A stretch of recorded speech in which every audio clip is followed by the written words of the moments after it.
ആരിൽ വസിക്കുന്ന വെച്ചാൽ സ്നേഹിക്കുന്ന ഹൃദയമുള്ളവൻ്റെ ഹൃദയത്തിൽ ദൈവം വസിക്കും, യാതൊരു സംശയമില്ല. അവൻ്റെ കുടുംബത്തിൽ ദൈവം വസിക്കും, അവൻ്റെ ഹൃദയത്തിൽ ദൈവം വസിക്കും. അല്ലാതെ നിൻ്റെ ബുദ്ധി കൊണ്ടോ യുക്തി കൊണ്ടോ നിൻ്റെ സമ്പത്ത് കൊണ്ടോ ഒരിക്കലും നിനക്ക് സമാധാന സന്തോഷം നേടാൻ കഴിയില്ല. നമുക്കറിയാം, ഇംഗ്ലണ്ട് ചാൾസ് രാജകുമാരൻ്റെ ഭാര്യ ഡയാന രാജകുമാരി അവിടെ മരിച്ചു കഴിഞ്ഞപ്പോൾ അദ്ദേഹത്തിൻ്റെ നൈറ്റ് ഗോണ് ലേലം വിളിച്ചത് 11 കോടി ഉറുപ്പിക. അവർ ആരാധകൻ വിളിച്ചെടുത്താണ് ചാൾസ് രാജകുമാരൻ്റെ ഭാര്യ.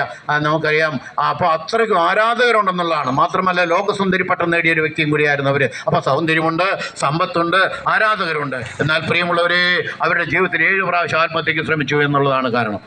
എന്തുകൊണ്ടാണ് ഇത്ര സമ്പന്ന രാജാവിൻ്റെ കൊട്ടാരത്തിൽ ജനിച്ചു വളർന്നൊരു കുട്ടി 7 പ്രാവശ്യം ആത്മഹത്യയ്ക്ക് ശ്രമിച്ചു? എന്തുകൊണ്ടാണ് അങ്ങനെ ശ്രമിച്ചത്? ഇപ്പം നമുക്കറിയാം,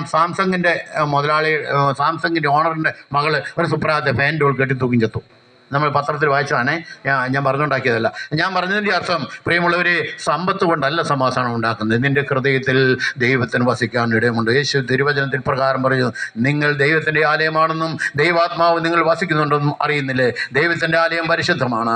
ആ ദൈവത്തിൻ്റെ ആലയം പരിശുദ്ധമാണ്. അതുകൊണ്ട് തന്നെ ആ ആലയം നിങ്ങൾ തന്നെയെന്നാണ്